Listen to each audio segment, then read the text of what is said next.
But I do think he has an 850 OPS and wins a Gold Glove at first base. Wow, that's a big Wow is right.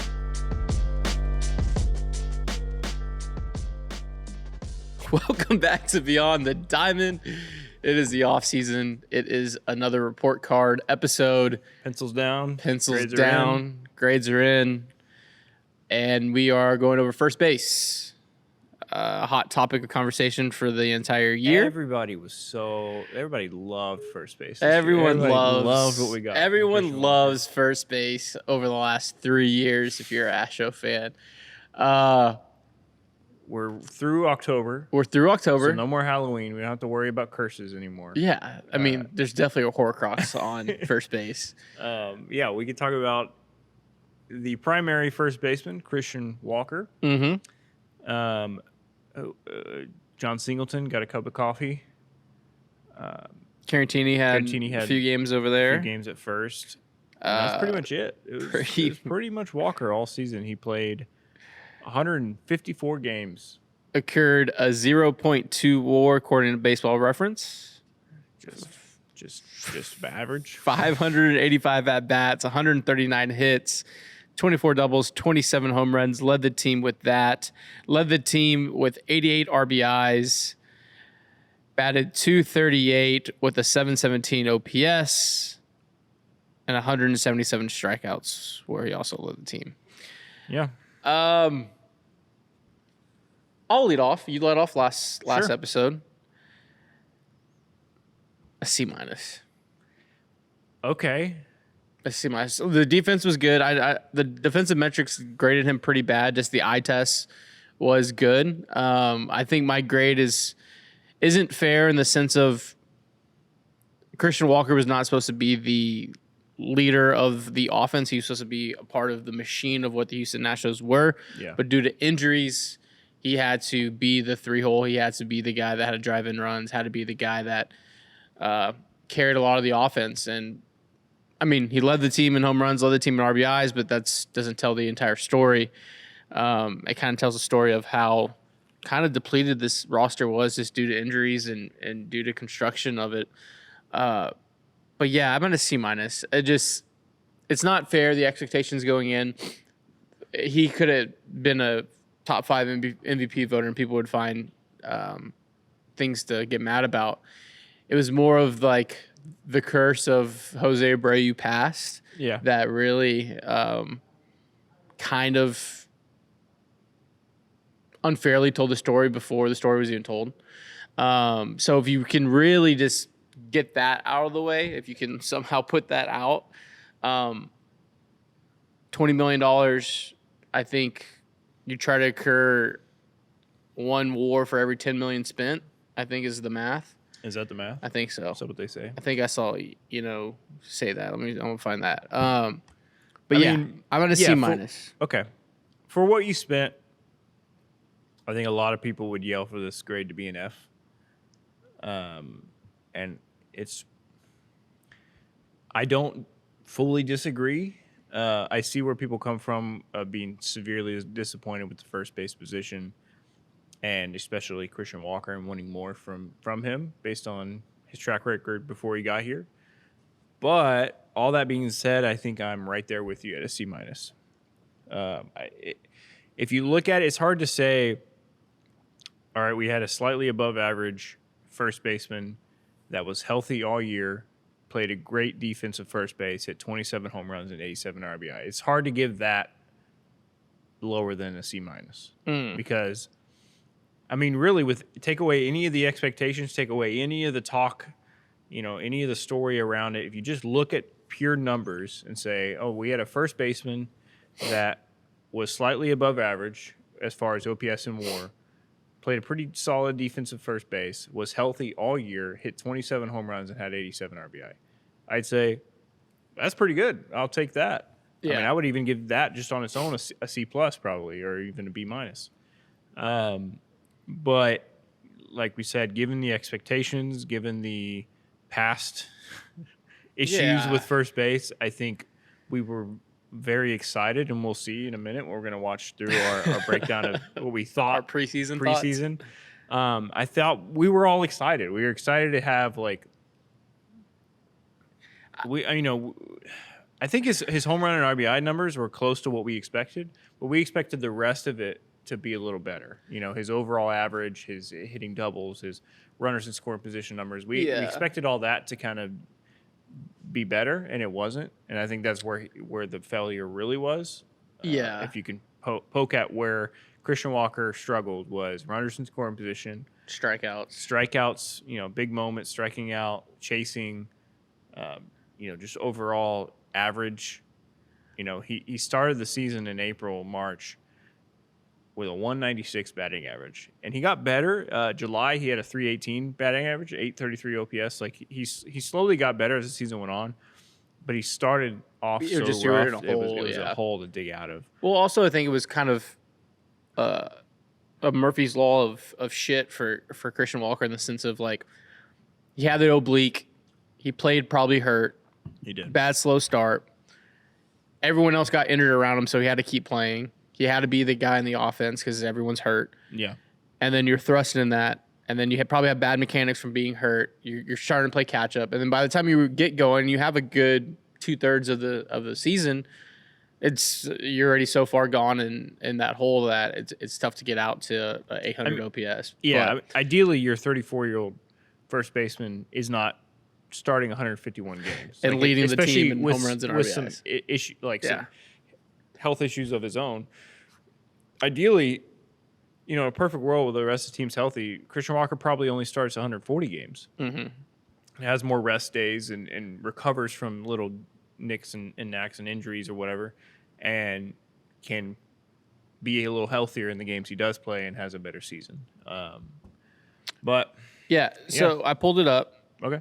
From The Athletic, one of the, smartest guys in baseball. Saris? Yeah. He equivalates, I don't know the word. Equates 11 million spent should be one WAR. Okay.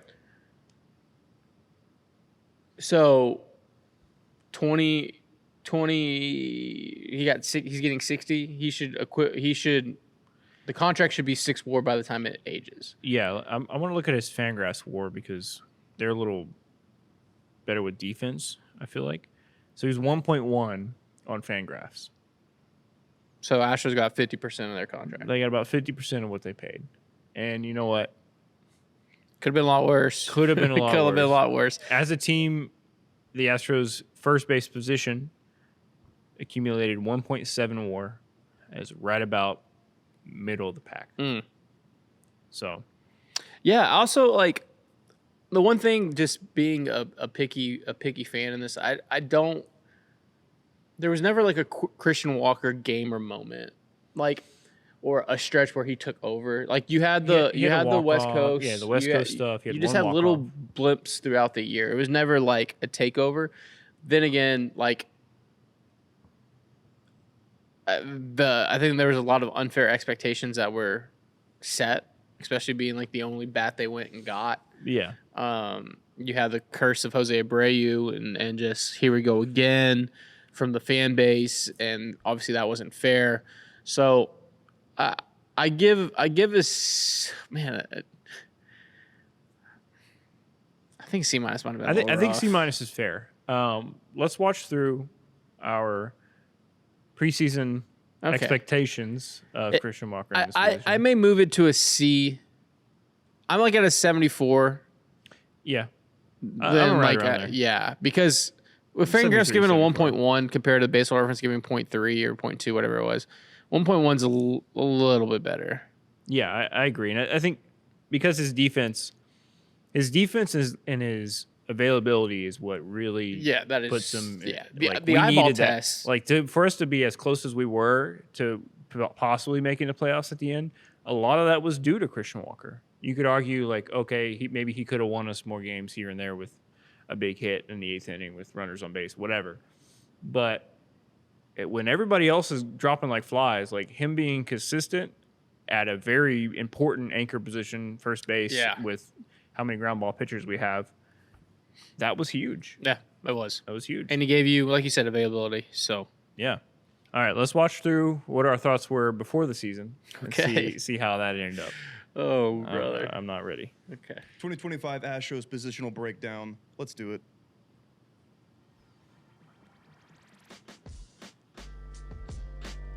All right, first base. I'm up. You're up Not first. everyone at once. You're up first. Yeah, so I mean, obviously, the Astros picked up Christian Walker. I'm very pro this move. I think he's going to be way better than most Astros fans realize. I think a lot of Astros fans, you lose Tucker and you lose Bregman, and everybody thinks I'm not prepared This for guy's what I'm falling. about to say. I've been saying it on our podcast about the offseason. I think Walker and Paredes contribute more than Tucker and Bregman did last year. I like that, and I do believe that. So, It's an yeah, I have to my I have to hot look take, into the numbers I mean, on that, but I don't think it's not that's super hot, accurate. obviously. Walker's one of those guys that he's a stable, consistent force, defensively and offensively. You I led don't with really have a hot defense. take that he's gonna hit 35, 40 bombs or anything like that. But I do think he has an 850 OPS and wins a Gold Glove at first base. Ooh. Wow. Wow, that's a big Wow year. is That's a right. big year. Huge year. I think he can get, I think he'll do something, if not that similar. I think he'll have an 800 OPS easy. He's a Easy. clear upgrade, at the first baseman. He was a clear The upgrade. best first baseman we had in a while. But I'm interested to see DeZenzo. I think DeZenzo is going to be. Unfortunately- I would have loved to see DeZenzo this Fortunately, past Zach year. DeZenzo Finally, disappeared off the a planet. big guy who can play everywhere. Another capsule problem. Keeping him at first base, maybe to try to keep Walker fresh. I think it's going to be interesting, and I think he'll do. I think he'll do some good things. I like DeZenzo a lot. I like that. I think I guess my not bold take, but little small take. DeZenzo ends up playing around 25 games at first. Didn't Okay. get Um, didn't Not- get any of I that. throughout don't the think he year. played 25 games at Obviously, all. kind of super utility everywhere else. Right. But with Christian, I mean, I don't think we were off. I think He was gonna do that. Has 35 doubles this year.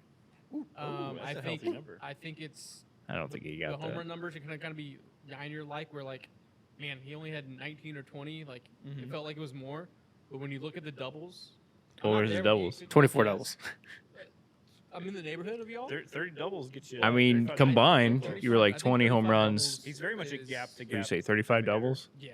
So definitely that gap left center, he's going to be. Masomenos. scores a lot. Like And I 50, think the 55 fan- I total. think my I mean, bold he's take at is the 27 and fan base is gonna 25, so realize close. what a Gold Glove first baseman Mm. what it looked like again. Because we had it with Yuli, we were kind of Yeah. spoiled with him for all those years. I And think then obviously, I think you saw he him, didn't but get a Gold Glove, think but it's a- there weren't any Eye test moments was of good, yeah.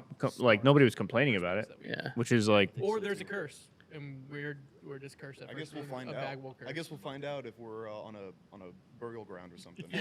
I guess Yeah. This is the year that we find Bagwell. out. I think we found I out. think we found out, y'all. But no, I like Walker, and we also got to talk about Dubon maybe playing there at first. A little Ooh. bit, Yeah. he Super can do utility. it. Yeah, super utility guys, versatility. That's what Dana wants. So, I like the positional group. I like them. I like this platoon. Yeah, I mean, this is definitely the strongest the first base position has been for the Astros since It's not wrong. Yuli was playing 150 Yeah. games a season or whatever.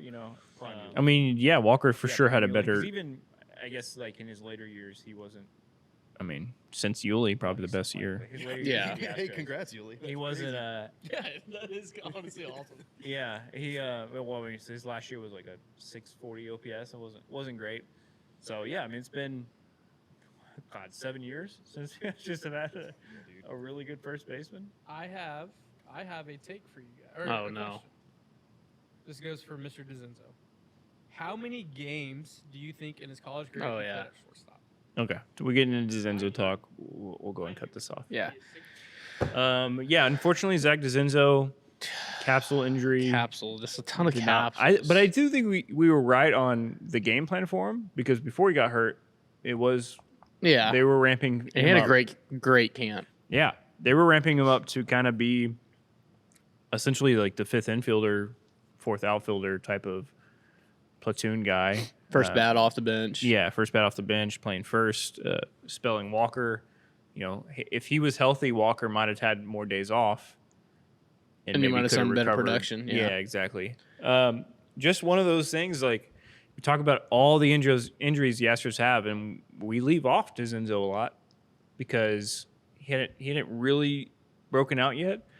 But he was right there, and I'm excited to hopefully get him back next year along with everybody else. But it just shows that, like, it's not only the major injuries that hurt you, it's the little depth injuries that causes domino effects of, okay, Christian Walker is probably really beat up right now in the middle of The dog days, yeah. But he has to play because who else is playing first today? Because Yiner's also hurt, so Caratini has to catch. And so, like, who's going to play first? So, well, it's going to be Walker. Yeah. Yeah. I mean, I think a C- is fair from both of us. I'm interested to see what the audience thinks. I think we're going to see a lot of Fs. Yeah, But hopefully I we get some ball knowers that are give it a real fair grade. Yeah, I leave your grades in the comments, but think through it a little bit more in the sense of, like, I think reactionary is going to be pretty low grades, but I think when you zoom out and the macro of it all, it's going to be kind of where we are at UFall with the grading. But yeah, let us know in the comments. All right. That is our report card for first base. We'll be back with another position next time. Peace. Love you guys.